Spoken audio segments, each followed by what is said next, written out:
Le Premier ministre du gouvernement malien de transition, Choguel Kokala Maïga, est actuellement hospitalisé dans une clinique de Bamako à la suite d'un accident vasculaire cérébral, AVC, selon Jeune Afrique. D'après le journaliste Serge Daniel de RFI, Choguel Maïga se porte mieux. À ce stade, plus de peur que de mal, a-t-il écrit sur Twitter. Pour l'heure, aucune source officielle n'a confirmé cette hospitalisation. Cadre du M5 RFP, mouvement fer de lance de la contestation qui conduit au renversement du régime d'Ibrahim Boubacar Keïta en 2020, Choguel Maïga, 64 ans, est aujourd'hui l'une des figures angulaires du régime de Bamako dont il est le chef du gouvernement. Ses discours virulents contre la France depuis certains temps lui ont valu sa casquette de personnalité controversée. Depuis quelque temps, il est de plus en plus contesté au sein même du M5 RFP dont il ne serait plus membre du comité stratégique après une expulsion prononcée par une frange du mouvement. À la tête du gouvernement depuis juin 2021, cet ancien ministre d'Ibeka est une figure incontournable de la politique malienne depuis des décennies. L'ancien ambassadeur de la France au Mali, Nicolas Normand, a indiqué que les autorités ivoiriennes ont menacé de couper l'électricité au Mali si leurs 49 soldats détenus à Bamako ne recouvraient pas la liberté. Selon de nombreux observateurs, cette information de l'ancien diplomate français est une pure fabrication. À les en croire, primo, personne n'a entendu une autorité ivoirienne tenir de tels propos, une telle déclaration même officieuse n'a été tenue. Secondo, l'électricité que la Côte d'Ivoire fournit au Mali tourne autour de 100 MW avec la demande supplémentaire en 2021, elle devait atteindre 130 à 150 MW.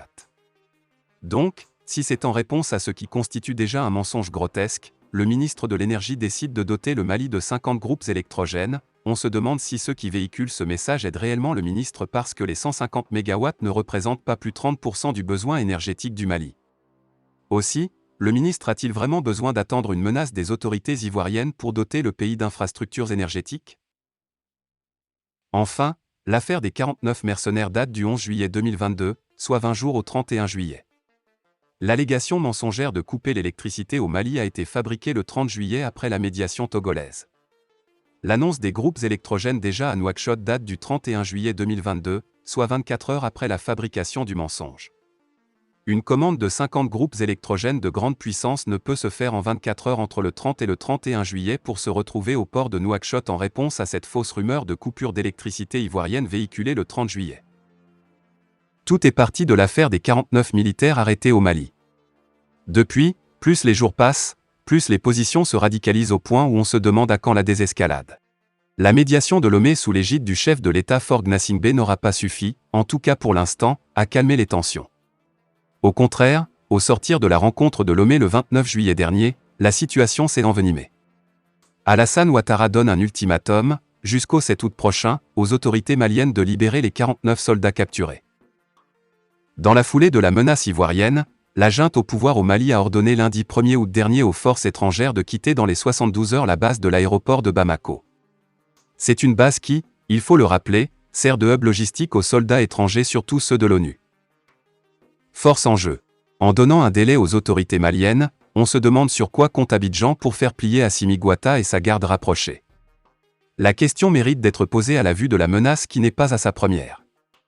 On se rappelle aux premières heures la détention des soldats ivoiriens, le ton est monté d'un cran du côté de la Côte d'Ivoire avant de redescendre pour donner chance à la médiation de Lomé. Mais la tension s'est alors exacerbée au lendemain de la réunion de Lomé. Rencontre au cours de laquelle les deux parties ne sont pas arrivées à s'entendre. Bamako exigerait d'Abidjan certaines conditions avant de relâcher les soldats capturés à la descente d'avions au Mali. Une injonction à laquelle la délégation ivoirienne aurait opposé un refus catégorique. Selon les indiscrétions, Alassane Ouattara étudierait sérieusement une piste pour faire fléchir la junte malienne. Le chef de l'État ivoirien pourrait, à bout de patience, priver d'électricité le Mali. La Côte d'Ivoire lui fournit 100 MGW. Une demande qui s'est accrue et qui a amené la junte à demander 30 MGW de plus. En avril 2021, une délégation malienne s'était rendue à Abidjan. Nous avons reçu les assurances de M. Alassane Ouattara et de tous les soutiens du peuple ivoirien pour la résolution de cette crise, non seulement sur le plan conjoncturel mais aussi sur le plan structurel, avait déclaré en avril 2021 Lamine Sédou Traoré, ministre des Mines, de l'Énergie et de l'Eau. Abidjan brandirait-elle d'autres menaces?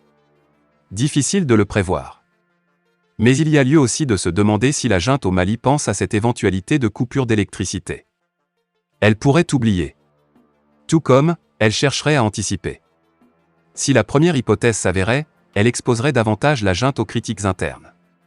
Malgré le musellement imposé à la population, les langues se délient et rouspètent contre le choix russe. En témoigne la dernière sortie de l'imam Dicko. La transition malienne se caractérise par une ligne dure quitte à fouler au pied des accords bilatéraux et multilatéraux. Une posture que certains qualifient de vâté en guerre marquée par des communiqués à tout va. Pendant ce temps, le calendrier électoral convenu de commun accord avec la CEDEAO après des mois de tension, décompte. Pour certains, si les nouvelles autorités maliennes se permettent de narguer tout le monde et vont jusqu'à fragiliser la médiation togolaise, elles s'adossent sans doute sur la Russie. C'est Kremlin qui tirerait les ficelles derrière. La souveraineté brandie par Assimi Goïta et son cercle ne serait qu'un paravent pour berner le peuple. La réalité est tout autre. Selon les analystes, c'est la Russie qui serait derrière et qui travaillerait pour le départ de la MINUSMA afin d'avoir les coudées franches pour contrôler tout le pays. Moscou n'a jamais digéré les accusations qu'il a reçues sur le massacre de Moura. Une tuerie de civils que les organisations des droits de l'homme ont dénoncée. En exigeant le départ des forces étrangères dans un délai de 72 heures, ne serait qu'une partie du plan russe pour parvenir à faire main basse sur le Mali. Déjà que derrière l'argument de souveraineté et le réveil malien vanté, la Russie creuse le sous-sol malien en compensation de son appui militaire à travers Wagner. Ce corps de mercenaires que la junte a toujours nié et le qualifie plutôt d'instructeur russe. Avec la tension née entre le Mali et la Côte d'Ivoire, le mot mercenaire employé par la transition malienne pour qualifier les 49 soldats ivoiriens n'est pas fortuit. Cela s'apparente à une réponse du berger à la bergère, surtout que la Côte d'Ivoire est taxée de faire le jeu de la France. Paris, faut-il le rappeler, avec Jean-Yves Le Drian, ancien ministre des Affaires étrangères françaises, ont abondamment abusé du terme mercenaire. En toile de fond aussi de la tension entre les deux pays, certains opposants maliens qui seraient réfugiés en Côte d'Ivoire. Ce que la junte ne verrait pas d'un bon œil. Elle les considère comme de potentielles menaces. Tout compte fait, les jours à venir édifieront davantage sur le dénouement de la tension entre le Mali et la Côte d'Ivoire. Mais la transition gagnerait plus à surseoir un peu à ses communiqués et à sa posture belliqueuse et s'en tenir à son engagement d'organiser les élections. Un gage de sa sincérité envers le peuple malien et à ses soutiens parmi lesquels le Togo. Fin de la vidéo, merci pour votre attention.